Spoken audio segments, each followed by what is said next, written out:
Hello everyone, welcome back to the simplifier YouTube channel. మనం ఈ వీడియోలో పాలిటీ సిలబస్ పార్ట్ 2 చూద్దాం. దీంట్లో ఫస్ట్ టాపిక్ వచ్చేసరికి యూనియన్ గవర్నమెంట్లో ఫస్ట్ ప్రెసిడెంట్ గురించి చూద్దాం. మనకు ప్రెసిడెంట్గా ఎలక్ట్ అవ్వడానికి కావాల్సిన క్వాలిఫికేషన్స్ చూస్తే ఫస్ట్ ఇండియన్ సిటిజన్ అయ్యి ఉండాలి, తర్వాత 35 ఇయర్స్ ఉండాలి. నెక్స్ట్ ఒక ఎంపీ ఎలక్ట్ అవ్వడానికి ఏ క్వాలిఫికేషన్స్ ఉంటాయో అన్ని క్వాలిఫికేషన్స్ కూడా ఉండాలి. నెక్స్ట్ ఆఫీస్ ఆఫ్ ప్రాఫిట్ అనేది ఉండకూడదు. దీని తర్వాత నెక్స్ట్ ఓత్ వచ్చేసరికి ఇది సుప్రీం కోర్టులో ఎవరైతే సిజేఐ ఉంటారో అతను ప్రెసిడెంట్కి ఓత్ అనేది అడ్మినిస్టర్ చేస్తాడు. సిజేఐ అబ్సెంట్ ఉంటే ఎవరైతే సీనియర్ మోస్ట్ జడ్జి ఉంటారో వాళ్ళు ఓత్ అనేది తీసుకుంటారు ప్రెసిడెంట్ది. దీని తర్వాత నెక్స్ట్ ప్రెసిడెంట్కి ఉన్న పవర్స్లో ఆర్డినెన్స్ పవర్ ఉంటుంది. ఈ ఆర్డినెన్స్లో ఆర్టికల్ 123 ఉంటుంది. దీని ద్వారా ఏంటంటే పార్లమెంట్ ఎప్పుడైతే సెషన్స్లో ఉండేయో పార్లమెంట్లో ఏదైతే లోక్సభ కానీ నెక్స్ట్ రాజ్యసభ కానీ సెషన్స్లో లేనప్పుడు ప్రెసిడెంట్ అనేది ఈ ఆర్డినెన్స్ చేస్తాడు. ఇది ఏంటంటే టెంపరరీ లాస్ అన్నట్టు. దీని తర్వాత వీటో పవర్ ఉంటుంది. ఈ వీటో పవర్ అనేది జనరల్గా ఎగ్జిక్యూటివ్ హెడ్కి ఉంటుంది. ఎవరైతే ఎగ్జిక్యూటివ్ హెడ్ ఉంటారో వాళ్ళకి ఉంటుంది. ప్రజెంట్ ఏంటంటే 4 టైప్స్ ఆఫ్ వీటోస్ ఉంటాయి: absolute veto, suspensive veto, pocket veto and qualified veto. ఈ క్వాలిఫైడ్ వీటో అనేది ఇండియన్ ప్రెసిడెంట్కి లేదు.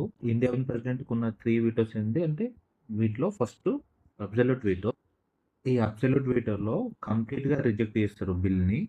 నెక్స్ట్ ఏదైతే ఈ సస్పెన్సివ్ వీటోలో ఏంటంటే బిల్లుని రీకన్సిడర్ చేయడానికి లెజిస్లేచర్కు మళ్ళీ రిటర్న్ పంపిస్తే దాన్ని సస్పెన్సివ్ వీటో అంటారు. పాకెట్ వీటో అంటే ఏ డిసిషన్ తీసుకోకుండా దాన్ని టెంపరీగా హోల్డ్ చేయడాన్ని పాకెట్ వీటో అంటారు. నెక్స్ట్ దీని తర్వాత ప్రెసిడెంట్కి ఉన్న పవర్స్ గురించి చూద్దాం. పవర్స్లో ఫస్ట్ వన్ ఎగ్జిక్యూటివ్ పవర్స్. దీంట్లో అపాయింట్మెంట్స్ ఉంటాయి కదా, ఏవైతే ప్రెసిడెంట్ పిఎంని అపాయింట్ చేయడం కానీ, కాగ్ని అపాయింట్ చేయడం కానీ,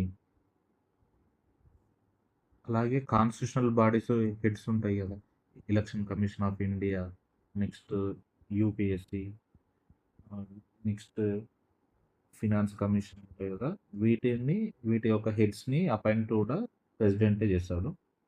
నెక్స్ట్ లెజిస్లేటివ్ పవర్స్లో ఈ పార్లమెంట్ సెషన్స్ ఉంటాయి కదా, వాటిని సమ్మన్ చేయాలన్నా అంటే ఇనిషియేట్ చేయాలన్నా, నెక్స్ట్ అలాగే ప్రోరోగ్ చేయాలంటే అంటే టర్మినేట్ చేయాలన్నా కూడా ప్రెసిడెంటే చేస్తాడు. దీని తర్వాత నెక్స్ట్ లోక్సభ డిజాల్వ్ చేయాలన్నా కూడా ప్రెసిడెంటే చేస్తాడు. లోక్సభకు కానీ రాజ్యసభకు కానీ నామినేటింగ్ మెంబర్స్ని ప్రెసిడెంటే నామినేట్ చేస్తాడు. దీంట్లో లోక్సభకి టూ ఆంగ్లో ఇండియన్ మెంబర్స్ని నామినేట్ చేస్తారు. ప్రజెంట్ ఇది లేదు, ఇది 104th కాన్స్టిట్యూషనల్ అమెండ్మెంట్ యాక్ట్ ద్వారా దీన్ని రిమూవ్ చేశారు. సో ప్రజెంట్ ఓన్లీ రాజ్యసభకి 12 మెంబర్స్ని నామినేట్ చేస్తాడు ప్రెసిడెంట్. దీని తర్వాత నెక్స్ట్ బిల్స్ ఉంటాయి కదా, ఏదైనా బిల్స్లో వాటికి ఏంటంటే ప్రెసిడెంట్ అసెంట్ ఇవ్వచ్చు అంటే యాక్సెప్ట్ చేయొచ్చు, లేకుంటే విత్ హోల్డ్ చేయొచ్చు. విత్ హోల్డ్ అంటే రిజెక్ట్ చేయడం అన్నట్టు. దీని తర్వాత రిటర్న్ చేయొచ్చు అంటే రీకన్సిడర్ చేయడానికి రిటర్న్ కూడా చేయొచ్చు బిల్స్ని ఏదైతే పార్లమెంట్కి. నెక్స్ట్ దీని తర్వాత నెక్స్ట్ ఫినాన్షియల్ పవర్స్ ఉంటాయి. ఫినాన్షియల్ పవర్స్లో ఫస్ట్ మనీ బిల్ ఉంటుంది కదా, మనీ బిల్ని ఇంట్రడ్యూస్ చేయాలంటే ప్రియర్ రికమెండేషన్ ఉండాలి ప్రెసిడెంట్ది. అలాగే యాన్యువల్ ఫైనాన్షియల్ స్టేట్మెంట్ ఉంటుంది కదా, దీన్ని మనం బడ్జెట్ అంటాము. ఈ బడ్జెట్ని పార్లమెంట్ ముందు ప్రెసిడెంటే తీసుకొస్తాడు. దీని తర్వాత నెక్స్ట్ డిమాండ్ గ్రాంట్స్ ఉంటాయి కదా, వీటిని యూజ్ చేయాలంటే ప్రెసిడెంట్ రికమెండేషన్ అనేది మ్యాండేటరీ. నెక్స్ట్ ఏంటంటే ఫినాన్స్ కమిషన్ని 5 ఇయర్స్కి ఒకసారి ఎస్టాబ్లిష్ చేసేది కూడా ప్రెసిడెంటే. దీని తర్వాత నెక్స్ట్ జ్యుడిషియల్ పవర్స్ ఉంటాయి. దాంట్లో ఏంటంటే పార్డనింగ్ పవర్స్ అని ఉంటాయి. రెస్పైట్ అని, నెక్స్ట్ రిప్రైవ్ అని, నెక్స్ట్ అలాగే సస్పెండ్ అని, నెక్స్ట్ రెమిట్ అని పవర్స్ ఉంటాయి. ఈ పార్డనింగ్ పవర్స్ అన్ని ప్రెసిడెంట్కి ఉంటాయి. నెక్స్ట్ దీని తర్వాత ఈ డిప్లొమాటిక్ పవర్స్ కానీ అంటే ఇంటర్నేషనల్ ట్రీటీస్ ఉంటాయి కదా, ఇంటర్నేషనల్ ట్రీటీస్కి కానీ నెక్స్ట్ అగ్రిమెంట్స్ కానీ ఇవి ప్రెసిడెంట్ నేమ్ మీదనే ఇంటర్నేషనల్ అగ్రిమెంట్స్ అనేవి తీసుకుంటారు. దీని తర్వాత నెక్స్ట్ మిలిటరీ పవర్స్ ఉంటాయి. మిలిటరీ పవర్స్లో ప్రెసిడెంట్ని మనం సుప్రీం కమాండర్ అంటాము. Supreme commander of Indian defence సిస్టంలో ఏంటంటే ప్రెసిడెంట్ అన్నాడు. దీని తర్వాత నెక్స్ట్ ఎమర్జెన్సీ పవర్స్ కూడా ఉంటాయి. ఈ ఎమర్జెన్సీ పవర్స్లో ప్రెసిడెంట్కి ఈ ఆర్టికల్ 352, 356, 365 అండ్ 360 ఉంటాయి కదా, వీటి గురించి డీటెయిల్గా తర్వాత చూస్తాం. దీంట్లో కూడా ప్రెసిడెంట్కి ఎక్స్ట్రాడినరీ పవర్స్ ఉంటాయి డ్యూరింగ్ ఎమర్జెన్సీ పీరియడ్ అనేది. మనకి ఆర్టికల్ 54లో ప్రెసిడెంట్ ఎలక్షన్ గురించి చెప్తారు. ప్రెసిడెంట్ ఎలక్షన్లో ఎవరైతే ఎలక్టరల్ కాలేజీలో మెంబర్స్గా ఉంటారో వాళ్ళు ప్రెసిడెంట్ ఎలక్షన్లో పార్టిసిపేట్ చేస్తారు. ఎవరు ఉంటారంటే ఎలక్టెడ్ మెంబర్స్ ఉంటారు దీంట్లో. ఎవరైతే పార్లమెంట్లో లోక్‌సభలో గాని, రాజ్యసభలో గాని ఎలక్టెడ్ మెంబర్స్ ఉంటారో వాళ్ళందరూ ఎలక్టోరల్ కాలేజ్‌లో ఉంటారు. అలాగే స్టేట్ లెజిస్లేటివ్ అసెంబ్లీలో కూడా ఎలక్టెడ్ మెంబర్స్ ఉంటారు కదా! వాళ్ళందరూ ఈ ఎలక్టోరల్ కాలేజ్‌లో ఉంటారు. అలాగే యూటీస్‌లో ఢిల్లీ, నెక్స్ట్ పుదుచ్చేరి, అలాగే జమ్మూ అండ్ కాశ్మీర్‌కి సంబంధించిన ఎలక్టెడ్ మెంబర్స్ కూడా దీంట్లో ప్రెసిడెంట్ ఎలక్షన్‌లో పార్టిసిపేట్ చేస్తారు. మనకి ప్రెసిడెంట్ రిమూవ్ చేయడానికి ఆర్టికల్ 61 ద్వారా ఇంపీచ్‌మెంట్ అనే ప్రొసీజర్ ఉంటది. దీనికేందంటే స్పెషల్ మెజారిటీ అవసరం ఉంటది. అదేంటంటే 2/3 ప్రెజెంట్ అండ్ ఓటింగ్ కంటే ఎక్కువ ఉండాలి ఈ మెజారిటీ. ఈ ప్రెసిడెంట్ ఇంపీచ్‌మెంట్ ప్రాసెస్‌లో ఎవరైతే పార్లమెంట్‌లో ఉన్న బోత్ హౌసెస్ ఉంటాయి గదా! లోక్‌సభ అండ్ రాజ్యసభ ఈ మెంబర్స్ మాత్రమే పార్టిసిపేట్ చేస్తారు. స్టేట్ లెజిస్లేటివ్ అసెంబ్లీ మెంబర్స్‌కి మాత్రం దీంట్లో అంటే స్కోప్ ఉండదన్నట్టు. అంటే వీళ్ళు పార్టిసిపేట్ చేయరు. మనకు ప్రెసిడెంట్ తర్వాత సెకండ్ హైయెస్ట్ ఆఫీస్ ఏందంటే వైస్ ప్రెసిడెంట్. ఇది ఆర్టికల్ 63లో చెప్తారు దీని గురించి. నెక్స్ట్ ఏందంటే వైస్ ప్రెసిడెంట్ ఎలక్షన్‌కి సంబంధించింది ఆర్టికల్ 66 డిస్క్రైబ్ చేస్తుంది. మనకి వైస్ ప్రెసిడెంట్ ఎలక్షన్‌లో అతను కంటెస్ట్ చేయడానికి అతనికి 20+20 అంటే 20 మెంబర్స్ ఏమో ప్రపోజ్ చేయాలి. నెక్స్ట్ అలాగే 20 మెంబర్స్ అనేది సెకండర్స్‌గా ఉండాలి. అలా ఉంటేనే అతను కంటెస్ట్ చేయడానికి ఎలిజిబుల్ అవుతాడన్నట్టు. అదే ఇందాక ప్రెసిడెంట్‌కి మాత్రం 50+50 ఉండాలి. 50 మెంబర్స్ ప్రపోజ్ చేయాలి. 50 మెంబర్స్ సెకండర్స్ ఉండాలి. ఇది ప్రెసిడెంట్‌కి. అదే వైస్ ప్రెసిడెంట్ మాత్రం 20+20 మెంబర్స్ ఉండాలి. నెక్స్ట్ ఇండియాలో అంటే జనరల్‌గా హెడ్స్ అనేవి 2 హెడ్స్ ఉంటారు. డీ జ్యూరీ హెడ్ అంటారు. నెక్స్ట్ డీ ఫ్యాక్టో హెడ్ అంటారు. డీ జ్యూరీ హెడ్ అంటే మామూలుగా ఈ లీగల్ పొజిషన్స్‌తో ఉండే హెడ్‌ని మనం డీ జ్యూరీ హెడ్ అంటాం. మన ఇండియాలో ప్రెసిడెంట్‌ని డీ జ్యూరీ హెడ్ అంటాము. అదే డీ ఫ్యాక్టో హెడ్ అని ఉంటది. ఇదేంటంటే ప్రాక్టీస్‌లో వీళ్ళని మనం రియల్ హెడ్ అని అంటాం. రియల్ హెడ్ అంటే ఎవరంటే prime minister. Next council of ministers size గురించి మనకి 91st కాన్స్టిట్యూషనల్ అమెండ్మెంట్ డిస్క్రైబ్ చేస్తది. నెక్స్ట్ ఏంటంటే దీంట్లో cabinet ministers, minister of state and deputy minister అని 3 అంటే డిమార్కేషన్స్ ఉంటాయి. ఇది కాన్స్టిట్యూషన్‌లో ఎక్కడ మెన్షన్ చేసి ఉండదు. జస్ట్ ఏంటంటే అడ్మినిస్ట్రేషన్ పర్పస్ ఇలా డివైడ్ చేశారు. దీంట్లో క్యాబినెట్ మినిస్టర్స్ అంటే హైయెస్ట్ ర్యాంక్ ఉంటారు వీళ్ళు. వీళ్ళ తర్వాత నెక్స్ట్ మినిస్టర్ ఆఫ్ స్టేట్ అని ఉంటారు. వీళ్ళేంటంటే వీళ్ళు ఇండిపెండెంట్ చార్జ్ అని ఉంటారు. లేకపోతే ఏంటంటే ఎవరికైనా క్యాబినెట్ మినిస్టర్‌కి వీళ్ళని అటాచ్‌గానా చేస్తారు. ఎవరిని మినిస్టర్ ఆఫ్ స్టేట్‌ని. నెక్స్ట్ వీళ్ళ తర్వాత నెక్స్ట్ లీస్ట్‌లో వీళ్ళు డిప్యూటీ మినిస్టర్స్ అని కూడా ఉంటారు. వీళ్ళందరిని కలిపి అంటే కౌన్సిల్ ఆఫ్ మినిస్టర్స్ అని అంటారు. నెక్స్ట్ ఈ కౌన్సిల్ ఆఫ్ మినిస్టర్స్ గురించి చూస్తే మనకి పార్లమెంట్‌లో ఎంపీస్ అని ఉంటారు. ఎంపీస్‌లోనే కౌన్సిల్ ఆఫ్ మినిస్టర్స్ అనేది అంటే మాక్సిమం 15% దాటకుండా కౌన్సిల్ ఆఫ్ మినిస్టర్స్ ఉంటారు. దాంట్లో ఇంపార్టెంట్ అంటే ఈ క్యాబినెట్ మినిస్టర్స్ అంటే ఇంపార్టెంట్ ర్యాంక్ ఉన్న వాళ్ళని క్యాబినెట్ అంటారు. నెక్స్ట్ ఈ క్యాబినెట్ గురించి మనకి 44th కాన్స్టిట్యూషన్ అమెండ్మెంట్‌లో క్యాబినెట్ అడ్వైస్ తీసుకోవాలి. ఎప్పుడైతే అంటే నేషనల్ ఎమర్జెన్సీ ఇంపోజ్ చేయాలని ఈ క్యాబినెట్ రిటర్న్ రికమెండేషన్ తీసుకోవాలని చెప్తారు. అక్కడ మాత్రమే క్యాబినెట్ అన్న వర్డ్ యూజ్ చేశారు. నెక్స్ట్ ఏంటంటే ఇందులో క్యాబినెట్ కమిటీస్ ఉంటాయి. ప్రెజెంట్ అనేది 8 ఫంక్షనల్ కమిటీస్ ఉన్నాయి. దాంట్లో ఇంపార్టెంట్ కమిటీస్ వచ్చేసరికి పొలిటికల్ అఫైర్స్ కమిటీ ఉంటది. Economic affairs committee and appointments committee ఉంటది. ఈ 3 కమిటీలకి ఏంటంటే ప్రైమ్ మినిస్టర్ హెడ్‌గా ఉంటాడు. ఏదైతే ఇది ఒకటి పార్లమెంటరీ అఫైర్స్ కమిటీ ఉంటది చూడు, దీనికి మాత్రం హోమ్ మినిస్టర్ అనేది చైర్మన్‌గా ఉంటాడు. నెక్స్ట్ దీని తర్వాత కౌన్సిల్ ఆఫ్ మినిస్టర్స్‌కి దీంట్లో మనకు ఆర్టికల్ 74లో ఏం చెప్తదంటే ఎయిడ్ అండ్ అడ్వైస్ ఇస్తది ప్రెసిడెంట్‌కి కౌన్సిల్ ఆఫ్ మినిస్టర్స్. నెక్స్ట్ ఈ ఆర్టికల్ 75లో కలెక్టివ్ రెస్పాన్సిబిలిటీ ఉంటది. ఇది 75(3)లో ఉంటది. ఇది కలెక్టివ్ రెస్పాన్సిబిలిటీ ఉంటది. ఎవరికి కౌన్సిల్ ఆఫ్ మినిస్టర్స్‌కి. నెక్స్ట్ ఏంటంటే ఇంకా అదర్ ప్రొవిజన్స్ కూడా ఈ ఆర్టికల్ 75లోనే ఉంటాయి. నెక్స్ట్ దీని తర్వాత మనకి నెక్స్ట్ టాపిక్ పార్లమెంట్ గురించి చూద్దాం. పార్లమెంట్‌లో ఫస్ట్ మనకేంటంటే పార్లమెంట్ మెంబర్‌కి ఉండాల్సిన క్వాలిఫికేషన్ చూద్దాం. క్వాలిఫికేషన్స్‌లో ఫస్ట్ ఏంటంటే లోక్‌సభకైతే 25 ఇయర్స్ ఉండాలి. రాజ్యసభకైతే 30 ఇయర్స్ ఉండాలి మినిమం కంటెస్ట్ చేయడానికి. నెక్స్ట్ ఏంటంటే వీటితో పాటు సిటిజన్‌షిప్ ఉండాలి. అలాగే పార్లమెంట్ ఏదైతే డిస్టర్బ్ చేస్తదో అన్ని ఎలిజిబిలిటీస్ అనేవి ఉండాలి. ఏ మెంబర్ ఆఫ్ పార్లమెంట్‌కి ఎలక్ట్ అవ్వడానికి. నెక్స్ట్ దీంట్లో ఈ పార్లమెంట్ మెంబర్స్ డిస్‌క్వాలిఫికేషన్‌లో ఫస్ట్ వన్ ఏంటంటే అన్‌డిశ్చార్జ్డ్ ఇన్సాల్వెంట్ అంటాం. ఇన్సాల్వెంట్ అంటే ఏంటంటే మనం తెలుగులో అంటే ఎవరైతే దివాలా తీశారంటారు కదా! ఆళ్ళన్నట్టు. అట్లా ఇన్సాల్వెంట్ ఉన్నా ఎలిజిబుల్ అవ్వరు. నెక్స్ట్ అంటే ఫినాన్షియల్‌గా. నెక్స్ట్ ఏంటంటే హాఫ్స్ ఆఫ్ ప్రాఫిట్ ఉందనుకో, హాఫ్స్ ఆఫ్ ప్రాఫిట్ ఉన్నా కూడా ఎలిజిబుల్ అవ్వరు. నెక్స్ట్ దీని తర్వాత అన్‌సౌండ్ మైండ్ అని ఉంటది. అన్‌సౌండ్ మైండ్ అంటే కోర్ట్ డిసైడ్ చేస్తది. అన్‌సౌండ్ మైండ్ ఉందని తెలిసినా కూడా ఏందంటే డిస్‌క్వాలిఫై అయినట్టే. దీని తర్వాత నెక్స్ట్ సిటిజన్‌షిప్ లేకున్నా కూడా అంటే సిటిజన్‌షిప్ టర్మినేట్ అయినా కూడా వీళ్ళకి క్యాండిడేచర్ అనేది పోతది. నెక్స్ట్ డిస్‌క్వాలిఫికేషన్‌నే పార్లమెంట్ చేసిన లా ద్వారా ఒకవేళ డిస్‌క్వాలిఫై అయితే ఇది ఎక్కడ మెన్షన్ చేసి ఉంటదంటే రిప్రజెంటేషన్ ఆఫ్ పీపుల్ యాక్ట్ 1951లో ఉంటది. డిస్‌క్వాలిఫికేషన్ గురించి. అంటే ఇప్పుడు 2 ఇయర్స్ కంటే ఎక్కువ ఇంప్రిజన్‌మెంట్ ఉంటే డిస్‌క్వాలిఫై అయితారు వాళ్ళు. నెక్స్ట్ మనకి పార్లమెంట్‌లో ఈ Rajya Sabha and Lok Sabha plus president ఈ మూడిటిని కలిపి మనం పార్లమెంట్ అంటాము. ఈ రాజ్యసభలో మాక్సిమం స్ట్రెంత్ అంటే 250. ఇందులో 238 అనేది స్టేట్స్ నుంచి, యూటీస్ నుంచి ఇండైరెక్ట్‌గా ఎలక్టెడ్ అయితారు చూడు వాళ్ళు ఉంటారు 238. ఈ 12 మెంబర్స్ అనేది నామినేటెడ్ బై ప్రెసిడెంట్. నెక్స్ట్ లోక్‌సభలో టోటల్ అనేది 552 మెంబర్స్ ఉంటాయి. Maximum strength. దీంట్లో 530 మెంబర్స్ అనేది స్టేట్స్ నుంచి రిప్రజెంటేటివ్స్. 20 మెంబర్స్ అనేది యూటీస్ నుంచి రిప్రజెంటేటివ్స్ ఉంటారు. వీళ్ళు ఎలక్టెడ్ మెంబర్స్. నెక్స్ట్ తర్వాత 2 ఆంగ్లో ఇండియా మెంబర్స్ ఉంటాయి. ఇది ప్రజెంట్ క్యాన్సిల్ అయింది. నెక్స్ట్ దీంట్లో మనం ఈ పార్లమెంట్‌లోనే లోక్‌సభ నెక్స్ట్ ఈ లోక్‌సభనే మనం ఏందంటే లోయర్ హౌస్ అని అంటాము. లోయర్ హౌస్ అని అంటాం. అలా ఏందంటే దీంట్లోనే మనకి పబ్లిక్ రిప్రజెంటేటివ్స్ ఉంటారు కదా! లోక్‌సభకి అదేంటంటే స్టేట్స్ నుంచి అయినా, యూటీస్ నుంచి అయినా వాళ్ళు ఎలక్టెడ్ మెంబర్స్ అనేది ఈ లోక్‌సభకి ఎలక్ట్ అవుతారు. ఈ లోక్‌సభ మెంబర్సే అందులో ఒక మెంబర్‌ని అంటే స్పీకర్‌గా ఎన్నుకుంటారు. ఇదేంటంటే లోక్‌సభ మెంబర్స్ అంటే లోక్‌సభ డిజాల్వ్ అయినా గూడా స్పీకర్ అనేది టర్మ్ కంటిన్యూ అవుతది స్పీకర్. ఎప్పటి వరకంటే నెక్స్ట్ లోక్‌సభ వాళ్ళు నెక్స్ట్ లోక్‌సభ ఎలక్ట్ అయిన మెంబర్స్ ఫస్ట్ మీట్ అయితారో అప్పటి వరకు కూడా ఇప్పుడు ప్రెజెంట్ ఉన్న లోక్‌సభ స్పీకర్ కంటిన్యూ అవుతాడు. నెక్స్ట్ ఏంటంటే స్పీకర్ పవర్స్ చూద్దాం. స్పీకర్ పవర్స్‌లో ఫస్ట్ వన్ సెషన్స్‌లో ఉంటాయి. స్పీకర్ పవర్స్‌లో ఫస్ట్ సెషన్స్ ఉంటాయి కదా! ఈ లోక్‌సభ సెషన్స్‌ని అడ్జర్న్ చేయాలన్నా స్పీకర్ చేస్తాడు. అలాగేందంటే కోరం లేనప్పుడు అంటే 1/10 ఆఫ్ టోటల్ స్ట్రెంత్ ఉంటది చూడు. వాళ్ళు లేనప్పుడు కోరం లేనప్పుడు ఈ సెషన్స్‌ని సస్పెండ్ చేయాలన్నా స్పీకరే చేస్తాడు. నెక్స్ట్ ఏంటంటే బిల్స్ ఉంటాయి కదా! బిల్స్‌లో ఈ బిల్ అనేది మనీ బిల్లా కాదా అనేది డిసైడ్ చేసేది స్పీకరే. ఈ విషయంలో స్పీకర్ డిసిషన్ అనేది ఫైనల్ అన్నట్టు.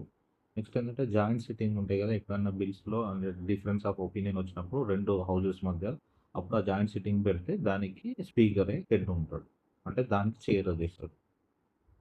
నెక్స్ట్ దీని తర్వాత స్పీకర్ ఫంక్షన్ చూసినట్లయితే ఈ పార్లమెంటరీ కమిటీస్ ఉంటాయి కదా! వాటి చైర్మన్‌లని అంటే చైర్పర్సన్‌లని స్పీకరే అపాయింట్ చేస్తాడు. స్పీకర్ మెయిన్ ఫంక్షన్ ఏంటంటే హౌస్ ఆర్డర్ గాని, నెక్స్ట్ డెకరం గాని మెయింటైన్ చేస్తాడు. అలాగేందంటే ఈ హౌస్‌లో బిజినెస్ కండక్ట్ చేయడానికి స్మూత్ ప్రొసీడింగ్స్ కోసం ఏంటంటే స్పీకరే రెస్పాన్సిబుల్. దీని తర్వాత నెక్స్ట్ ఈ యాంటీ డిఫెక్షన్ లాలో అంటే డిస్‌క్వాలిఫికేషన్ ఆఫ్ మెంబర్స్ ఉంటది కదా! ఈ డిస్‌క్వాలిఫికేషన్‌లో స్పీకరే డిసైడ్ చేస్తాడన్నట్టు ఒక మెంబర్‌ని డిస్‌క్వాలిఫై చేయడానికి. నెక్స్ట్ స్పీకర్ రిమూవల్ ఎలా అయితంటే పార్లమెంట్‌లో ఎఫెక్టివ్ మెజారిటీతోని ఒక రిజల్యూషన్ పాస్ చేసినప్పుడు స్పీకర్‌ని రిమూవల్ చేయొచ్చు. దీనికి ఎఫెక్టివ్ మెజారిటీ ఉండాలి. నెక్స్ట్ ఏంటంటే మినిమమ్ 50 మెంబర్స్ సపోర్ట్ ఉండాలి. ఎందుకంటే ఈ మోషన్‌ని ఇంట్రొడ్యూస్ చేయాలన్నా మినిమమ్ 50 మెంబర్స్ సపోర్ట్ ఉండాలి. అంటే స్పీకర్ రిమూవల్ అనేది అంత ఈజీగా ఉండదు. జనరల్‌గా ఏంటంటే లోక్‌సభకే పవర్స్ ఎక్కువుంటాయి రాజ్యసభ కంటే అన్ని విషయాల్లో. కాకపోతే ఏంటంటే కొన్నిట్లో రాజ్యసభకి ఎక్కువ పవర్స్ ఉంటాయి. ఏ విషయాలు ఉంటాయో చూద్దాం. ఫస్ట్ ఏంటంటే స్టేట్ లిస్ట్ ఉంటాయి కదా! ఈ ఫెడరల్ లిస్ట్‌లో అంటే 3 లిస్ట్‌లలో ఒక యూనియన్ లిస్టు, స్టేట్ లిస్ట్ అట్లా ఉంటది కదా! ఆ స్టేట్ లిస్ట్‌లో దానిపైన ఏదైనా లా చేయాలంటే రాజ్యసభకి ఎక్కువ పవర్స్ ఉంటాయి. నెక్స్ట్ ఏంటంటే న్యూ ఆల్ ఇండియా సర్వీసెస్ ఉంటాయి కదా! సివిల్ సర్వీసెస్ అవి క్రియేట్ చేయాలంటే కొత్తయి అవి రాజ్యసభకి ఎక్కువ పవర్స్ ఉంటాయి. నెక్స్ట్ ఏంటంటే ఈ వైస్ ప్రెసిడెంట్‌ని రిమూవల్ చేయాలి కదా! ఇది రాజ్యసభలో ఇంట్రొడ్యూస్ చేస్తారు. సో, దీంట్లో కూడా రాజ్యసభకే ఎక్కువ పవర్ ఉన్నట్టు. నెక్స్ట్ ఏంటంటే నేషనల్ ఎమర్జెన్సీ ఉంటది కదా! నేషనల్ ఎమర్జెన్సీ ఎప్పుడైతే లోక్‌సభ డిజాల్వ్ అయిందనుకో అప్పుడు రాజ్యసభకి ఎక్కువ పవర్స్ ఉంటాయి. అంటే నేషనల్ ఎమర్జెన్సీ పీరియడ్‌లో. ఈ రాజ్యసభ చైర్మన్ ఉంటారు అంటే ప్రిసైడింగ్ ఆఫీసరు. ఎవరంటే మామూలుగా వైస్ ప్రెసిడెంటే ఈ రాజ్యసభకి చైర్మన్‌గా ఉంటారు. అంటే ఎక్స్ అఫీషియో చైర్మన్ అన్నట్టు. Next speaker versus Rajya Sabha chairman చూద్దాం. స్పీకర్‌కి ఏంటంటే కొన్ని స్పెషల్ పవర్స్ ఉంటాయి. ఎగ్జాంపుల్ ఏంటంటే మనీ బిల్లా కాదా అని డిసైడ్ చేసేది స్పీకరే. నెక్స్ట్ ఏంటంటే జాయింట్ సిట్టింగ్ ఉన్నప్పుడు ఈ దానికి హెడ్ చేసేది స్పీకరే. ఆ పవర్స్ రాజ్యసభ చైర్మన్‌కి ఉండవు. నెక్స్ట్ దీని తర్వాత మనం లెజిస్లేటివ్ ప్రొసీజర్స్ చూద్దాం. ఫస్ట్ హవర్ ఉంటది. ఫస్ట్ హవర్ ఆఫ్ పార్లమెంట్ ప్రొసీడింగ్స్‌నేమో క్వెషన్ అవర్ అంటాము. దీంట్లో ఏంటంటే డిఫరెంట్ టైప్స్ ఆఫ్ క్వెషన్స్ ఉంటాయి. ఏంటంటే స్టార్డ్ క్వెషన్స్ అంటాం, అన్‌స్టార్డ్ క్వెషన్స్ అంటాం, అలాగే షార్ట్ నోటీస్ క్వెషన్ అని కూడా అంటాం. 3 టైప్స్ ఉంటాయి. నెక్స్ట్ 0 హవర్ ఉంటది. ఫస్ట్ అవర్ క్వెషన్ అవర్ అన్నాం కదా! దాని తర్వాత 0 హవర్ స్టార్ట్ అయితది. దీంట్లో ఏంటంటే ఏదైతే ఇంపార్టెంట్ థింగ్స్ ఏవన్నా ఉంటాయో దాని మీద అర్జెంట్ డిస్కషన్స్ అనేది దీంట్లో 0 హవర్స్‌లో అయితది. ఈ 0 అవర్ అనేది ఈ పార్లమెంటరీ ప్రొసీజర్స్‌లో ఎక్కడ ఉండదు రూల్స్ అయినా. ఇది జస్ట్ ఏందంటే ఇండియాలో అంటే ఇండియన్ ఇన్నోవేషన్ అన్నమాట ఇది. నెక్స్ట్ ఏంటంటే దీని తర్వాత మోషన్స్ అని ఉంటాయి. మోషన్స్‌లో టైప్స్ ఏంటంటే substantive and substitutive and subsidiary motions అని ఉంటాయి. అంటే వెరీ ఇంపార్టెంట్ మ్యాటర్ ఏదైతే ఉంటాయో వాటిపైన మూవ్ చేసే మోషన్‌ని సబ్స్టాంటివ్ అంటాం. సబ్స్టిట్యూట్ ఏంటంటే ఆల్రెడీ మోషన్ పాస్ చేస్తారు. దాన్ని మనం సబ్స్టిట్యూట్ చేసి అంటే రిప్లేస్ చేసి దాన్ని సబ్స్టిట్యూట్ అంటాం. సో, సబ్సిడియరీ మోషన్ అంటే ఒరిజినల్ మోషన్‌ను అంటే రిఫరెన్స్ తీసుకుంటే దీన్ని సబ్సిడియరీ మోషన్ మనం అన్నం చేస్తాం. ఈ సబ్సిడియరీ మోషన్‌కి అంటే ఇండివిడ్యువల్ ఒరిజినల్ మోషన్ రిఫరెన్స్ తీసుకోకపోతే దీనికి అసలు మీనింగే ఉండదు. సో, దీని తర్వాత మనకి ఏదైనా డిబేట్‌ని షార్ట్ కట్ చేయడానికి మనం యూజ్ చేస్తాం ఈ క్లోజర్ మోషన్. దీంట్లో ఏంటంటే మనకి టైప్స్ ఉంటాయి. ఇది సింపుల్ క్లోజర్ అని ఉంటది. నెక్స్ట్ ఏంటంటే కంపార్ట్మెంట్ వైస్‌గా క్లోజర్ ఉంటది. నెక్స్ట్ దీని తర్వాత ఏమంటే కంగారు క్లోజర్ అని ఉంటది. ఈ కంగారు క్లోజర్‌లో ఏందంటే అన్ని థింగ్స్ పైన డిస్కషన్ చేయకుండా ఓన్లీ ఇంపార్టెంట్ థింగ్స్ పైనే డిస్కషన్ చేస్తే దాన్ని కంగారు అంటాం. దీని తర్వాత నెక్స్ట్ ఏంటంటే గిల్ టోన్ అని ఉంటది. ఈ గిల్ టోన్ అంటే ఏంటంటే దీంట్లో అంటే ఏదైతే డిస్కస్ చేసిన పార్ట్స్‌తో పాటు డిస్కస్ చేయకుండా క్లాజెస్‌ని ఏదైనా బిల్‌లో ఉన్న క్లాజెస్‌ని మూవ్ చేస్తే మనం దాన్ని గిల్ టోన్ అంటాం. ప్రివిలేజ్ మోషన్ అంటే ఏంటంటే ఏదైనా పార్లమెంట్‌లో మెంబరు మినిస్టర్‌కి అగెయిన్స్ట్‌గా ఎప్పుడైతే minister breach of parliament privileges చేశాడనిపించినప్పుడు మినిస్టర్‌కి అగెయిన్స్ట్‌గా ఒక మెంబర్ మోషన్ మూవ్ చేస్తే దాన్ని ప్రివిలేజ్ మోషన్ అంటాం. నెక్స్ట్ దీని తర్వాత కాలింగ్ అటెన్షన్ మోషన్ ఉంటది. నెక్స్ట్ అడ్జర్న్‌మెంట్ మోషన్ అని ఉంటది. ఏదైనా ఇంపార్టెంట్ థింగ్స్ పైన అంటే పార్లమెంట్ అటెన్షన్ కోసము ఈ అడ్జర్న్‌మెంట్ మోషన్ పాస్ చేస్తారు. దీంట్లో ఏంటంటే అట్‌లీస్ట్ 50 మెంబర్స్ అనేది సపోర్ట్ ఉంటేనే ఈ అడ్జర్న్‌మెంట్ మోషన్‌ని పాస్ చేస్తారు. ఈ అడ్జర్న్‌మెంట్ మోషన్ ఏంటంటే దీంట్లో లోక్‌సభకి మాత్రమే ఇది ఉంటది. ఇది రాజ్యసభకి ఈ అడ్జర్న్‌మెంట్ మోషన్ అనేది ఉండదు. నెక్స్ట్ దీని తర్వాత సెన్సార్ మోషన్‌ని, నో కాన్ఫిడెన్స్ మోషన్‌ని కంపేర్ చేసి చూద్దాం. ఈ సెన్సార్ మోషన్‌లో ఏంటంటే ఇది ఇండివిడ్యువల్‌కైనా, నెక్స్ట్ కౌన్సిల్ ఆఫ్ మినిస్టర్‌కైనా అగెయిన్స్ట్‌గా ఈ మోషన్ పాస్ చేయొచ్చు. ఇదే నో కాన్ఫిడెన్స్ మోషన్ వచ్చేసరికి ఓన్లీ కౌన్సిల్ ఆఫ్ మినిస్టర్‌కి అగెయిన్స్ట్‌గా పాస్ చేస్తాము. ఈ సెన్సార్ మోషన్ ఏంటంటే రీజన్స్ అనేది కోట్ చేయాలి. దేని గ్రౌండ్స్‌లో మనం మోషన్ పాస్ చేస్తున్నాం అనేది. అదే నో కాన్ఫిడెన్స్ మోషన్‌కి అయితే ముందు రీజన్స్ కోట్ చేయాల్సిన అవసరం లేదు. నెక్స్ట్ ఈ సెన్సార్ మోషన్‌లో ఏంటంటే ఇది పాస్ అయితే వీళ్ళు రిజైన్ చేయాల్సిన అవసరం లేదు. అదే నో కాన్ఫిడెన్స్ మోషన్ పాస్ అయితే మాత్రం మొత్తం ఎంటైర్ కౌన్సిల్ ఆఫ్ మినిస్టర్స్ అప్పుడు రిజైన్ చేయాల్సి ఉంటుంది. దీని తర్వాత నెక్స్ట్ మనకి కాన్ఫిడెన్స్ మోషన్ అని ఉంటది. ఎప్పుడైతే హంగ్ గాని నెక్స్ట్ ఈ కోalition గవర్నమెంట్స్ ఉంటాయి కదా! దీంట్లో వర్క్ స్ట్రెంగ్త్‌ని ప్రూవ్ చేసుకోవడానికి కాన్ఫిడెన్స్ మోషన్‌ని పాస్ చేయొచ్చు. నెక్స్ట్ ఏంటంటే మోషన్ ఆఫ్ థాంక్స్ ఉంటది. ఇది జనరల్‌గా అంటే ఎలక్షన్స్ అయిన తర్వాత ఫస్ట్ సెషన్స్ ఉంటాయి కదా! దాంట్లో మోషన్ ఆఫ్ థాంక్స్ పాస్ చేస్తారు. నెక్స్ట్ ఏంటంటే ఇది మళ్ళీ ఒక ఫిస్కల్ ఇయర్ ఉంటది కదా! ఎవ్రీ ఫిస్కల్ ఇయర్‌లో ఫస్ట్ సెషన్ అయినప్పుడు కూడా ఈ మోషన్ ఆఫ్ థాంక్స్ అంటే ఈ మోషన్‌ని పాస్ చేస్తారు.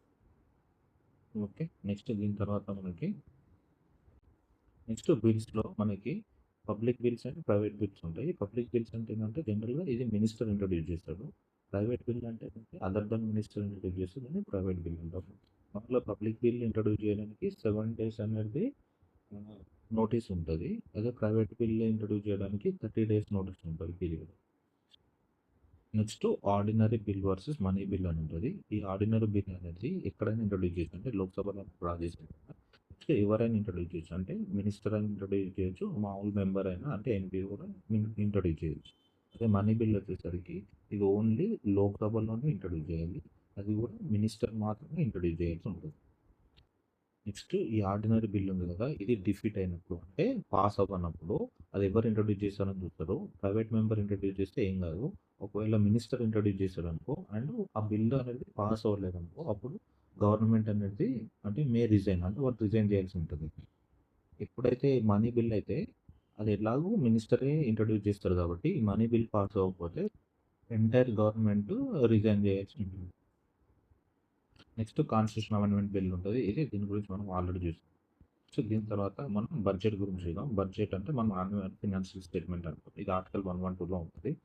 ఇంటీరియం బడ్జెట్ అని ఉంటది. ఎప్పుడైతే గవర్నమెంట్ అనేది కంప్లీట్‌గా నెక్స్ట్ ఒక ఫైనాన్షియల్ ఇయర్ వరకు ఉండదో, అప్పుడు అంటే టెంపరరీగా 2-3 మంత్స్, 4 మంత్స్ పర్పస్‌లో మనం ఇంట్రొడ్యూస్ చేసే బడ్జెట్‌ని ఇంటీరియం బడ్జెట్ అంటాము. Next next consultative fund of India and public accounts of India, ఈ రెండు ఆర్టికల్ 266లో ఉంటాయి. ఈ కన్సల్టేటివ్ ఫండ్ ఆఫ్ ఇండియాలో ఏంటంటే గవర్నమెంట్కి వచ్చే రెవెన్యూ అయినా, నెక్స్ట్ ఏంటంటే ట్యాక్సెస్ అయినా ఉంటాయి కదా, ఇవి ఈ అకౌంట్లో డిపాజిట్ అవుతాయి.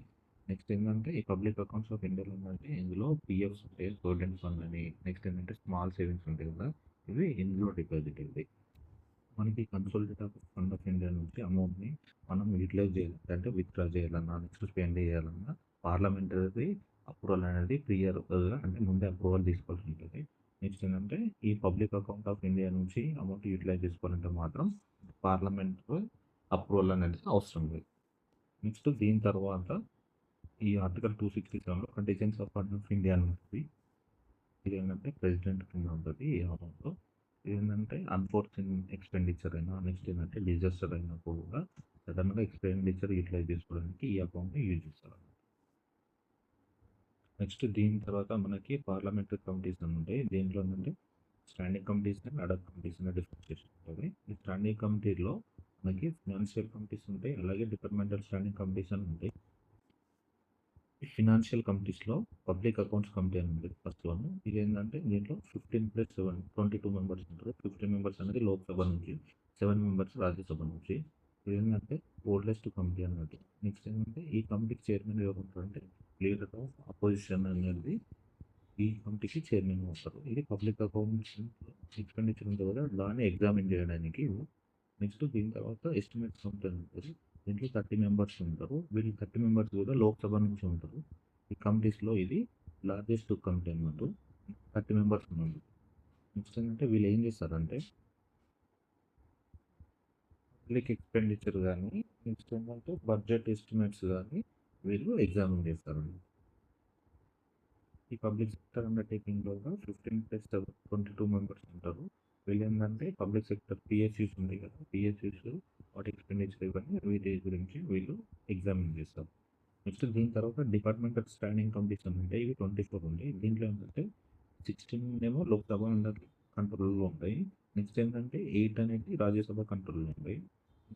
వీటి కంపోజిషన్ ఏంటంటే ఈ డిపార్ట్మెంటల్ స్టాండింగ్ కమిటీస్లో టోటల్ ప్రతి కమిటీలో 31 మెంబర్స్ ఉంటారు. అది 22 అనేది లోక్సభ నుంచి, 10 మెంబర్స్ అనేది రాజ్యసభ నుంచి ఉంటారు. నెక్స్ట్ వీటి తర్వాత నెక్స్ట్ పార్లమెంటరీ ఫోరమ్స్ అని కూడా ఉంటాయి, అవి 8 ఉంటాయి. నెక్స్ట్ దీని తర్వాత అదర్ కమిటీస్ అని ఉంటాయి. ఈ అదర్ కమిటీస్ అనేది టెంపరీ ఉంటాయి, ఏంటంటే స్పెసిఫిక్ పర్పస్ గురించి ఉంటుంది. నెక్స్ట్ వీటి తర్వాత నెక్స్ట్ టాపిక్ వచ్చేసరికి మనకి స్టేట్ గవర్నమెంట్ గురించి. ఇంట్లో ఫస్ట్ వన్ గవర్నర్ గురించి. ఏదైనా బిల్కి సంబంధించి అసెంట్ గురించి గవర్నర్కి ప్రెసిడెంట్ లెక్కనే సేమ్ పవర్స్ ఉంటాయి. ఎందులో అంటే అసెంట్ ఇవ్వడంలో, నెక్స్ట్ అలాగే విత్హోల్డ్ చేయడంలో బిల్ని, అలాగే రీకన్సిడరేషన్కి రిటర్న్ చేయడంలో ఈ సేమ్ ప్రెసిడెంట్కి ఉన్న పవర్స్ ఉంటాయి. వీటితో పాటు అడిషనల్ ఏంటంటే గవర్నర్ అనేది ఒక బిల్ని రిజర్వ్ చేయొచ్చు ఎవరికి, ప్రెసిడెంట్కి, ఎందుకంటే కన్సిడరేషన్. నెక్స్ట్ ఏంటంటే గవర్నర్కి ఏదైనా బిల్లో అంటే డిఫరెన్స్ ఆఫ్ ఒపీనియన్ వచ్చినప్పుడు జాయింట్ సిట్టింగ్ పెట్టేది ఈ గవర్నర్కి ఉండాలన్నమాట ఆ పవర్. నెక్స్ట్ దీని తర్వాత నెక్స్ట్ చీఫ్ మినిస్టర్ ఉంటారు. ఈ చీఫ్ మినిస్టర్ కింద కౌన్సిల్ ఆఫ్ మినిస్టర్స్ ఉంటారు. ఎట్లయితే ఆర్టికల్ 74, 75 ఉంటుందో, 74లో సెంట్రల్లో కౌన్సిల్ ఆఫ్ మినిస్టర్స్ అనేది అంటే ప్రెసిడెంట్కి అడ్వైజ్ చేస్తారు, అది 74 ఉంటుంది. 75 ఏంటంటే కలెక్టివ్ రెస్పాన్సిబిలిటీస్ గురించి. సిమిలర్లీ స్టేట్ గవర్నమెంట్లో 163, 164 కూడా సేమ్, అంటే 74 లాగా 163 ఉంటాయి, 75 లాగా 164 ఉంటాయి.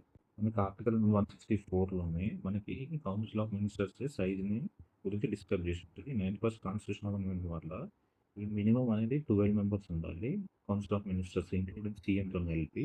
మ్యాక్సిమం అనేది 15% ఆఫ్ లెజిస్లేటివ్ స్టేట్ అసెంబ్లీ మెంబర్షిప్లో 15% అనేది మ్యాక్సిమం ఉంది. నెక్స్ట్ స్టేట్ లెజిస్లేచర్ ఉంటుంది కదా, అసెంబ్లీ అంటాం కదా మనం. దీంట్లో మినిమం 60 మెంబర్స్ ఉంటుంది అసెంబ్లీలో, అది మ్యాక్సిమం అనేది 500 మెంబర్స్ వరకు ఉండొచ్చు అన్నమాట. అదే లెజిస్లేటివ్ కౌన్సిల్ అని ఉంటుంది, ఇది అప్పర్ హౌస్ అంటే స్టేట్లో అప్పర్ హౌస్, ఇది స్టేట్లో లోయర్ హౌస్ అన్నట్టు. నెక్స్ట్ ఏంటంటే ఈ 40 మెంబర్స్ అనేది మినిమం స్ట్రెంత్ అన్నట్టు కౌన్సిల్లో. అది మ్యాక్సిమం ఎంత ఉండొచ్చు అంటే 1/3 ఆఫ్ అసెంబ్లీ స్ట్రెంత్లో 1/3 ఉండొచ్చు మ్యాక్సిమం. నెక్స్ట్ టెన్యూర్ వచ్చేసరికి అసెంబ్లీకి 5 ఇయర్స్ ఉంటుంది. నెక్స్ట్ ఈ కౌన్సిల్ మెంబర్స్కి 6 ఇయర్స్ ఉంటుంది. నెక్స్ట్ ఏంటంటే ఈ కౌన్సిల్లోనే లోకల్ బాడీస్ నుంచి, నెక్స్ట్ ఎమ్మెల్యేస్ నుంచి 1/3 మెంబర్స్ అనేది రిప్రజెంటేషన్ ఉంటుంది. నెక్స్ట్ గ్రాడ్యుయేట్స్ నుంచి, టీచర్స్ నుంచి 1/12 అనే రిప్రజెంటేషన్ ఉంటుంది. నెక్స్ట్ ఈ రిమైనింగ్ 1/6 అనే రిప్రజెంటేషన్ మాత్రం గవర్నర్ ద్వారా నామినేట్ చేయబడి ఉండదు. నెక్స్ట్ దీని తర్వాత మనకి కౌన్సిల్ అనేది ప్రజెంట్ ఓన్లీ 6 స్టేట్స్‌లోనే ఉంది లెజిస్లేటివ్ కౌన్సిల్. అది ఎక్కడెక్కడంటే తెలంగాణ, ఆంధ్రప్రదేశ్‌లో ఉంది. నెక్స్ట్ అలాగే కర్ణాటక, మహారాష్ట్ర, నెక్స్ట్ అలాగే ఉత్తరప్రదేశ్, బీహార్‌లలో ఈ 6 స్టేట్స్‌లో మాత్రమే లెజిస్లేటివ్ కౌన్సిల్ ఉందన్నమాట ప్రజెంట్. నెక్స్ట్ దీని తర్వాత నెక్స్ట్ టాపిక్ వచ్చేసరికి union territories and special areas. Next యూటీస్‌లో ఏంటంటే 7th కాన్స్టిట్యూషన్ అమెండ్మెంట్ 1956 ద్వారా యూటీస్ అనేది ఫామ్ అయినాయి. అండ్ ఏంటంటే ఈ ఎస్ఆర్ఏ ఉంటుంది కదా, స్టేట్స్ రీఆర్గనైజేషన్ 1956 ఏదైతే Fazal Ali commission recommendation base చేసుకొని ఈ యాక్ట్ ఉంటుంది. వీటిని బేస్ చేసుకొని యూటీస్ అనేది ఫామ్ అయినాయి. మనకి యూటీస్ అనేది యూటీస్‌లో మనకి 3 యూటీస్‌లో మాత్రం అసెంబ్లీస్ ఉన్నాయి. అవి ఏవేంటంటే ఢిల్లీ, పుదుచ్చేరి అండ్ జమ్మూ అండ్ కాశ్మీర్ అనే ఈ 3 యూటీస్‌లో మాత్రం అసెంబ్లీస్ ఉన్నాయి. నెక్స్ట్ ఏంటంటే ఎగ్జిక్యూటివ్ పవర్స్ ఉంటారు కదా, అది ఎవరికి అంటే యూటీస్‌లో లెఫ్టినెంట్ గవర్నర్, నెక్స్ట్ కౌన్సిల్‌లో మనకి మామూలుగా స్టేట్‌లో governor, CM and council of ministers ఉంటారు కదా, అట్లా యూటీలో ఏంటంటే lieutenant governor, CM and council of ministers చేతిలో అంటే ఎగ్జిక్యూటివ్ పవర్ ఉంటుంది ఈ 3 యూనిటీస్‌లో. నెక్స్ట్ రిమైనింగ్ యూనిట్స్ ఉంటాయి కదా, ఆ రిమైనింగ్ యూనిట్స్‌లో మాత్రం లెఫ్టినెంట్ గవర్నర్ ఆర్ అడ్మినిస్ట్రేటర్ అని అంటాము. వాళ్ళ చేతిలోనే ఎగ్జిక్యూటివ్ పవర్ ఉంటుంది. నెక్స్ట్ ఏంటంటే ఈ ఢిల్లీ యూటీ ఉంటుంది కదా, ఇది ఏంటంటే నేషనల్ క్యాపిటల్ కాబట్టి దీనికి 239AA అనే ఆర్టికల్ ద్వారా ఈ ఢిల్లీకి అంటే యూటీగా తీసుకున్నారు. నెక్స్ట్ ఏంటంటే దీంట్లో వీళ్ళు స్టేట్ లిస్ట్‌లో ఉన్న public order, police and land ఉంటాయి కదా, జనరల్ ఈ స్టేట్ లిస్ట్‌లో ఉంటాయి కదా, ఈ 3 మాత్రం ఢిల్లీకి వచ్చేసరికి ఎక్సెప్షనల్ అన్నట్టు. ఇవి ఏంటంటే అప్పుడు సెంట్రల్ గవర్నమెంట్ కింద ఉంటాయి అన్నట్టు ఢిల్లీకి మాత్రం. నెక్స్ట్ దీని తర్వాత షెడ్యూల్డ్ అండ్ ట్రైబల్ ఏరియాస్ ఉంటాయి కదా, ఇందులో మనకి షెడ్యూల్ 5 అండ్ షెడ్యూల్ 6 అని ఉంటాయి. షెడ్యూల్ 5లో 10 స్టేట్స్ షెడ్యూల్ 5లో ఉంటాయి. ఇందులో ఏంటంటే ట్రైబల్ అడ్వైజరీ కౌన్సిల్స్ ఉంటాయి. వాళ్ళకి ఏంటంటే ఎగ్జిక్యూటివ్ పవర్స్ మాత్రమే ఉంటాయి. నెక్స్ట్ షెడ్యూల్ 6 వచ్చేసరికి ఇందులో 4 స్టేట్స్ ఉంటాయి, అస్సాము, త్రిపుర, మేఘాలయ, మిజోరాం. వీటిలో ఏంటంటే district councils, autonomous district councils and autonomous regional councils అని ఉంటాయి. వీళ్ళకి ఏంటంటే ఎగ్జిక్యూటివ్ పవర్ ఉంటుంది, లెజిస్లేటివ్ ఉంటుంది, జ్యుడిషియల్ పవర్ ఉంటుంది. అంటే సో షెడ్యూల్ 5లో ఉన్న స్టేట్స్ కంటే షెడ్యూల్ 6లో ఉన్న స్టేట్స్కి అంటే వీళ్ళకి పవర్స్ అనేవి ఎక్కువ ఉంటాయి. ఇందులో executive, legislative and judicial. Next PESA act 1996 ఉంటుంది. ఏంటంటే పంచాయతీరాజ్ అనేది అంటే షెడ్యూల్ ఏరియాకు ఎక్స్టెండ్ చేయడం. ఈ సెంట్రల్ స్టేట్ రిలేషన్‌లో మనకేందంటే పార్లమెంటు లెజిస్లేట్ చేస్తది స్టేట్ లిస్ట్ మీద. ఎప్పుడు ఏ కండిషన్‌లో అంటే ఒకటి నేషనల్ ఎమర్జెన్సీ ఫోర్స్‌లో ఉన్నప్పుడు. సెకండ్ ఏందంటే ప్రెసిడెంట్ రూల్‌లో కూడా ఫోర్స్‌లో ఉన్నప్పుడు. ఇది కాకుండా రాజ్యసభ ఏదన్నా బిల్ పైన రిజల్యూషన్ పాస్ చేసినప్పుడు. నెక్స్ట్ స్టేట్స్ రిక్వెస్ట్ చేసినా కూడా ఏదైనా సర్టెన్ బిల్ పైన అప్పుడు పార్లమెంట్ లెజిస్లేట్ చేస్తుంది అన్నట్టు స్టేట్ లిస్ట్లో. అలాగే ఏంటంటే ఇంటర్నేషనల్ అగ్రిమెంట్స్ కూడా పార్లమెంట్ అనేది ఆ స్టేట్ లిస్ట్కి సంబంధించిన కూడా ఇంటర్నేషనల్ అగ్రిమెంట్స్ ఉంటే మాత్రం అది పార్లమెంటే లెజిస్లేట్ చేస్తుంది. నెక్స్ట్ దీని తర్వాత ఇంటర్ స్టేట్ కౌన్సిల్ అని ఉంటుంది. ఇంటర్ స్టేట్ కౌన్సిల్లో ఈ ఆర్టికల్ 263 ద్వారా ఉంటుంది. ఇదేంటంటే కోఆపరేటివ్ ఫెడరలిజంని ప్రమోట్ చేయడానికి ఇది ఎస్టాబ్లిష్ చేశారు. నెక్స్ట్ ఏంటంటే దీని తర్వాత మనకి legislative, administrative and financial relations ఎలా ఉన్నాయి సెంట్రల్ స్టేట్ మధ్యలో అనేది చూద్దాం. దీంట్లో మనకి ఫస్ట్ ఇది ట్యాక్స్ రెవెన్యూ ఉంటుంది కదా, ట్యాక్స్ రెవెన్యూలో ఆర్టికల్ 268 ఏం చెప్తుంది అంటే సెంటర్ అంటే ఈ ట్యాక్స్ను ఇంపోజ్ చేసేది సెంటరు. నెక్స్ట్ ఏంటంటే స్టేట్ కలెక్ట్ చేసి స్టేట్కి యూజ్ చేస్తే అది ఆర్టికల్ 268. ఆర్టికల్ 269 ఏంటంటే సెంటర్ ఇంపోజ్ చేస్తుంది, నెక్స్ట్ సెంటరే కలెక్ట్ చేస్తుంది కానీ స్టేట్స్కి అన్నట్టు. అది 269. 270 ఏం చెప్తుంది అంటే సెంటరే ఇంపోజ్ చేస్తుంది, సెంటరే కలెక్ట్ చేస్తుంది అండ్ ఇది యూటిలైజేషన్ కూడా సెంటర్ అన్న స్టేట్ అన్న దేనికైనా యూటిలైజ్ చేస్తే అది ఆర్టికల్ 270 అన్న. నెక్స్ట్ ఇది ట్యాక్స్ రెవెన్యూ. అదే నాన్ ట్యాక్స్ రెవెన్యూ వచ్చేసరికి ఆర్టికల్ 275 ఏంటంటే స్టాట్యుటరీ గ్రాంట్స్ గురించి డిస్క్రైబ్ చేస్తుంది. ఇదేంటంటే సెంటర్ స్టేట్కి ఇచ్చే గ్రాంట్స్ అన్నట్టు. నెక్స్ట్ 282 ఆర్టికల్ ఏంటంటే ఇది డిస్క్రిషనరీ గ్రాంట్స్ అంటారు. ఇది సెంటర్ కైనా ఉంటుంది, స్టేట్ కైనా ఉంటుంది. వాళ్ళ ఓన్ రెవెన్యూ బేస్ చేసుకొని ఇది ఏంటంటే ఈ గ్రాంట్స్ కి ప్రొవైడ్ చేస్తారు అన్నమాట. 279 జిఎస్టీ కౌన్సిల్ ఏం ఫంక్షన్ చేస్తుంది అంటే ఇది సెంటర్ ని అండ్ స్టేట్ ని రెండింటిని ఒక ప్లాట్ఫామ్ మీద తీసుకొచ్చి అక్కడ ఏంటంటే ట్యాక్స్ రేట్స్ కానీ నెక్స్ట్ ట్యాక్స్ లాస్ కానీ ఎస్టాబ్లిష్ చేయడానికి ఇది జిఎస్టీ కౌన్సిల్ యూజ్ అవుతుంది. అంటే ఇది కోఆపరేటివ్ ఫెడరలిజం కి యూజ్ అవుతుంది. నెక్స్ట్ ఏంటంటే దీని ద్వారానే మనకి 269A అనే ఆర్టికల్ ఉంటుంది. ఇది ఏంటంటే దీంట్లో మనకి ఈ జిఎస్టీని బేస్ చేసుకొని ట్యాక్స్ ఎలా కలెక్షన్ చేస్తారు అనేది 269A లో ఉంటుంది. నెక్స్ట్ దీని తర్వాత ఈ commissions central state relation establish అయిన కమిషన్స్ ఏంటంటే ఫస్ట్ ఏఆర్స్ అని ఉంటుంది. ఇది 1969లో దీనికి హెడ్ అంటే ఈ మొరార్జీ దేశాయ్ హెడ్ చేస్తాడు. నెక్స్ట్ రాజముండ్రి కమిషన్ కూడా సెంట్రల్ స్టేట్ రిలేషన్ గురించి 1969లో ఇది తమిళనాడులో డిఎంకే పార్టీ ఈ కమిటీని ఫామ్ చేశారన్నట్టు. నెక్స్ట్ తర్వాత ఆనందపూర్ సాహిబ్ రిజల్యూషన్ ఉంటుంది. ఇది పంజాబ్లో అకాలీదళ్ గవర్నమెంట్ 1973లో ఈ సెంట్రల్ స్టేట్ రిలేషన్ ని స్టడీ చేయడానికి ఎస్టాబ్లిష్ చేశారు. నెక్స్ట్ అలాగే వెస్ట్ బెంగాల్ రిజల్యూషన్ అని ఉంటుంది 1977, ఇది కూడా సెంట్రల్ స్టేట్ రిలేషన్స్ గురించి. నెక్స్ట్ సర్కారియా కమిషన్ ఉంటే 1983, అలాగే పూంచి కమిషన్ 2007 ఉంటాయి. ఇవన్నీ ఏంటంటే సెంట్రల్ స్టేట్ రిలేషన్స్ ని అంటే స్టడీ చేయడానికి ఎస్టాబ్లిష్ చేసిన కమిషన్స్ అన్నట్టు. ఆర్టికల్ 208 ఏంటంటే ఫినాన్స్ కమిషన్ ఎస్టాబ్లిష్మెంట్ గురించి చెప్తుంది. ఏంటంటే ప్రెసిడెంట్ అంటే ఎవ్రీ 5 years కి ఒకసారి అంటే ఈ ఫినాన్స్ కమిషన్ ని ఎస్టాబ్లిష్ చేయాల్సి ఉంటుంది. ఇది constitutional body.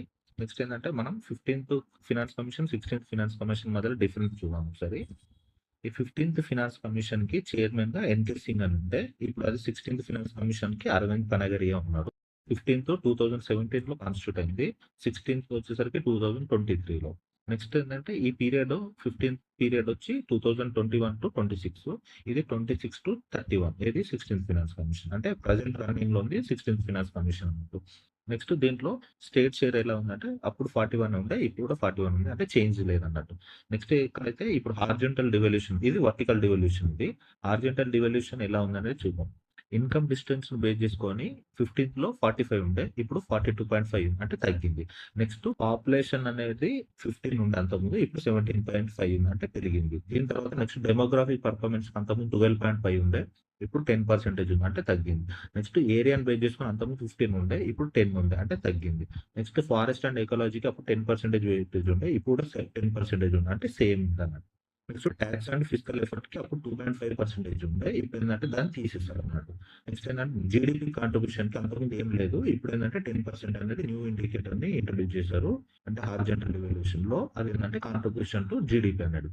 Next revenue deficient grants ఉంటాయి కదా, అవిటిని అప్పుడు 15th ఫినాన్స్ కమిషన్ లో రికమెండ్ చేశారు. ఇప్పుడు ఏంటంటే దాన్ని రికమెండ్ చేయలేదు అన్నట్టు. ఈ 15th finance commission 16th finance commission differences అడుగుతారు. దానిలో ఎస్పెషల్లీ ఈ హార్జెంటల్ రివల్యూషన్స్ అనేది క్రైటీరియా ఎలా చేంజ్ అయింది అనేది ఇంపార్టెంట్ అన్నట్టు. నెక్స్ట్ దీని తర్వాత మనకి ఈ డిస్ప్యూట్ రెజల్యూషన్ మెకానిజం ఉంటుంది కదా, అందులో ఏంటంటే ఆర్టికల్ 262 ఉంటుంది. ఇది ఏంటంటే ఇంటర్ స్టేట్ వాటర్ డిస్ప్యూట్స్ గురించి డిస్క్రైబ్ చేస్తుంది. దీంట్లో అంటే మనకి రివర్ బోర్డ్ యాక్ట్ అని ఉంటుంది 1956, దీని ద్వారా రివర్ బోర్డ్స్ ని ఎస్టాబ్లిష్ చేస్తారు. నెక్స్ట్ ఏంటంటే ఐఎస్డబ్ల్యూ ఉంటుంది, inter state water disputes and act, ఇది 1956. దీని ద్వారా ఏంటంటే ట్రిబ్యునల్స్ ఫామ్ చేస్తారు. ఇది ఏంటంటే ఈ ట్రిబ్యునల్స్ తీసుకున్న డిసిషన్ అనేది ఫైనల్ ఉంటుంది అండ్ బైండింగ్ ఉంటుంది అన్నట్టు. నెక్స్ట్ దీని తర్వాత 263 ఇందాక చెప్పినట్టు ఇంటర్స్టేట్ కౌన్సిల్ అంటే కోఆపరేటివ్ ఫెడరలిజం గురించి ఉంటుంది. ఇది ప్రెసిడెంట్ ఎస్టాబ్లిష్ చేస్తారు. దీంట్లో ఏంటంటే ఇవి జనరల్ ఇది అడ్వైజరీ నేచర్ ఉంటుంది. ఈ డిసిషన్స్ ఆర్ నాట్ బైండింగ్ అన్నట్టు 263. నెక్స్ట్ దీని తర్వాత మనకి నెక్స్ట్ టాపిక్ వచ్చేసరికి ఎమర్జెన్సీ ప్రొవిజన్స్ ఉంది. ఇది నేషనల్ ఎమర్జెన్సీలో మనకి ఆర్టికల్ 352 ఉంటుంది కదా, ఇది ఎక్స్టర్నల్ అగ్రెషన్ ద్వారా ఎమర్జెన్సీ వస్తే or armed rebellion or war ద్వారా వస్తే దాన్ని 352 ఆర్టికల్ కింద చూస్తాము.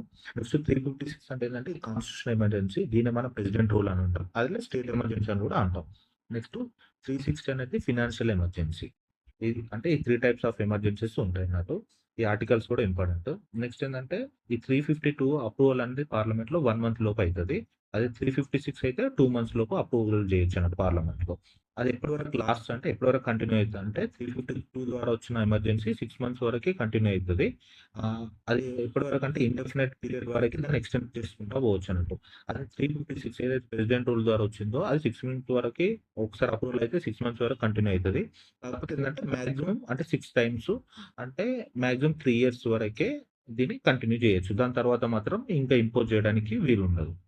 నెక్స్ట్ దీని తర్వాత మనకి ప్రెసిడెంట్స్ రూల్ ఉంది కదా, ఆర్టికల్ 356, ఇది ఎప్పటి వరకు 3 times ఇంపోజ్ చేస్తారు. అందులో 1962 ఉంది కదా, ఇది ఏంటంటే 1962 1971 ఈ వార్ ఎక్స్టర్నల్ అగ్రెషన్ అంటే ఇండియా చైనాతోని నెక్స్ట్ ఏంటంటే పాకిస్తాన్ తోని వార్ అయినప్పుడు ఈ ఎక్స్టర్నల్ ఎమర్జెన్సీ అనేది అప్పుడు ఇంపోజ్ చేశారు అన్నట్టు.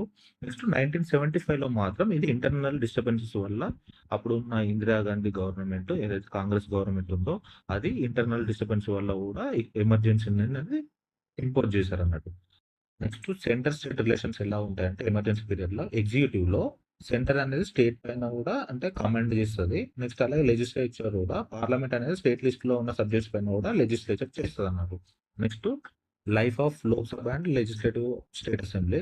వాళ్ళ టర్మ్ అయిపోయిందనుకో 5 ఇయర్స్ అయిపోయిన తర్వాత ఒకవేళ ఎమర్జెన్సీ పీరియడ్ ఉంటే 1 ఇయర్ ఎట్ ఎ టైమ్‌లో అనేది దీన్ని ఎక్స్‌టెండ్ చేయొచ్చన్నట్టు. ఎమర్జెన్సీ పీరియడ్‌లో ఫండమెంటల్ రైట్స్ ఎలా ఎఫెక్ట్ అయితాయో చూద్దాం. దీంట్లో ఆర్టికల్ 358, 359 ఉంటది. 358 ఏం చెప్తదంటే ఆర్టికల్ 19 అనేది ఆటోమేటిక్‌గా సస్పెండ్ అయితది. ఎప్పుడు ఎక్స్‌టర్నల్ అగ్రెషన్ ఉన్నప్పుడు మాత్రం అని చెప్తది.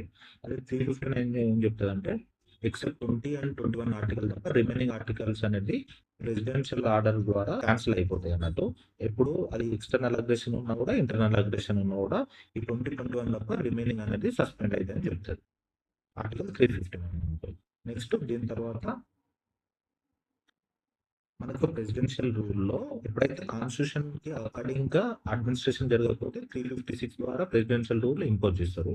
ఎప్పుడైతే సెంటర్ డైరెక్షన్ స్టేట్ ఫాలో కానప్పుడు 365 కింద ప్రెసిడెన్షియల్ రూల్‌ని ఇంపోజ్ చేయొచ్చు అన్నట్టు.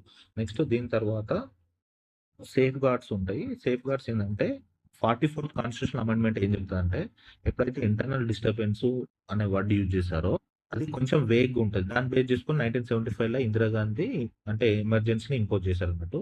సో, దాన్ని కట్టడి చేయడానికి ఇంటర్నల్ డిస్టర్బెన్స్ అనే వాటిని ఆర్మ్డ్ రెబెలియన్‌తోని ఈ 44th కాన్స్టిట్యూషన్ అమెండ్మెంట్‌లో చేంజ్ చేశారన్నట్టు. నెక్స్ట్ ప్రైమ్ మినిస్టర్ అనేది క్యాబినెట్ రిటర్న్ రికమెండేషన్ తీసుకోవాలని ఈ 44th కాన్స్టిట్యూషన్ అమెండ్మెంట్ చెప్తది. అంటే ఎమర్జెన్సీ ఇంపోజ్ చేయడానికి అన్నట్టు. మనకి ఫస్ట్ టైం ఈ క్యాబినెట్ అనే వర్డ్ కూడా ఈ 44th కాన్స్టిట్యూషన్ అమెండ్మెంట్ లోనే అంటే ఫస్ట్ టైం చూసామన్నమాట. నెక్స్ట్ దీని తర్వాత మనకి నెక్స్ట్ ఫినాన్షియల్ ఎమర్జెన్సీ ఉంటది. ఫినాన్షియల్ ఎమర్జెన్సీ అంటే ఆర్టికల్ 360 ఇప్పటి వరకు ఇండియాలో ఈ ఫినాన్షియల్ ఎమర్జెన్సీ అనేది ఇంపోజ్ చేయలేదు.